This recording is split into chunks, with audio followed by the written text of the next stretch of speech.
सप्तमोऽध्यायः चण्डमुण्डवधः। ॐ ऋषिरुवाच आज्ञप्तास्ते ततो दैत्याश्चण्डमुण्डपुरोगमाः चतुरङ्गबलोपेता ययुरभ्युध्यतायुधाः। अदृशुस्ते ततो देवीमीषद्दासां व्यवस्थितां सिंहस्योपरि शैलेन्द्रशृङ्गे महति काञ्चने। ते दृष्ट्वा तां समादातुमुद्यमं चक्रुरुध्यताः। आकृष्टचापासिधरास्तथान्ये तत्समीपगाः। ततः कोपं चकारोच्चैरम्बिका तान् नरीन् प्रति। कोपेन चास्या वदनं मषीवर्णमभूत्तदा। भ्रुकुटीकुटिला तस्या ललाटफलकाद्रुतं। कालीकरालवदना विनिष्क्रान्तासि पाशिनी। विचित्रखट्वाङ्घधरा नरमाला विभूषणा। द्वीपिचर्मपरिधाना शुष्कमांसादिभैरवा। अतिविस्तारवदना जिह्वाललनभीषणा। निमग्ना रक्तनयना नादापूरितदिङ्मुखा। सा वेगेनाभिपतिता घातयन्ती महासुरान्। सैन्ये तत्र सुरारीणाम् अभक्षयत तद्बलम्। पाष्णिग्राहा कुशग्राही योद्धघण्टाः समन्वितान्। समादायैकहस्तेन मुखे चिक्षेपवारणान्। तथैव योद्धं तुरगे रथं सारथिना सह। निक्षिप्य वक्त्रे दशनैश्चर्वयन्त्यतिभैरवम्। एकं जग्राह केशेषु ग्रीवायामथ चापरं। पादेनाक्रम्य चैवान्यमुरसान्यमपोतयत्। तैर्मुक्तानि च शस्त्राणि महास्त्राणि तथासुरैः।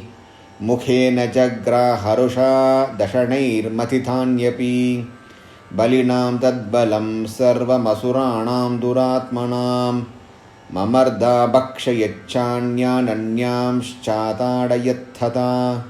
असिना निहता केचित् खट्वाङ्गताडिताः। जग्मुर्विनाशमसुरा दन्ताग्राभिहतास्तथा। क्षणेन तद्बलं सर्वमसुराणां निपातितं।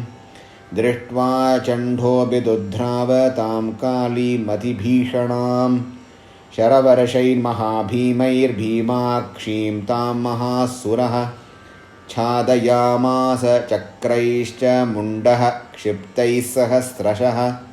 तानि चक्राण्यनेकानि विषमानानि तन्मुखं। भभुर्यथार्कबिम्बानि सुबुहूनि घनोधरं। ततो जहासातिरुषा भीमं भैरवनादिनी। कालीकरालवक्त्रान्तर्दुर्दर्शदशनोज्ज्वला। उत्थाय च महासिंहं देवी चण्डमधावत्। गृहीत्वा चास्य केशेषु शिरस्तेनासिनाच्छिनत्। अथ मुण्डोऽभ्यधावत्तां दृष्ट्वा चण्डं निपातितं। तमप्यपातयद्भूमौ सा खड्गाभिहतं वृषा। हतशेषं ततः सैन्यं दृष्ट्वा चण्डं निपातितं। मुण्डं च सुमहावीर्यं दिशो भेजे भयातुरं। शिरश्चण्डस्य काली च गृहीत्वा मुण्डमेव च। प्राह प्रचण्डाट्टहासमिश्रमभ्येत्य चण्डिकां। मया तवात्रोपहृतो चण्डमुण्डो महापशु। युध्ययज्ञे स्वयं शुम्भं निशुम्भं च हनिष्यसि। ऋषिरुवाच तावानीतो ततो दृष्ट्वा चण्डमुण्डो महासुरो। उवाच कालीं कल्याणी ललितं चण्डिकावचः।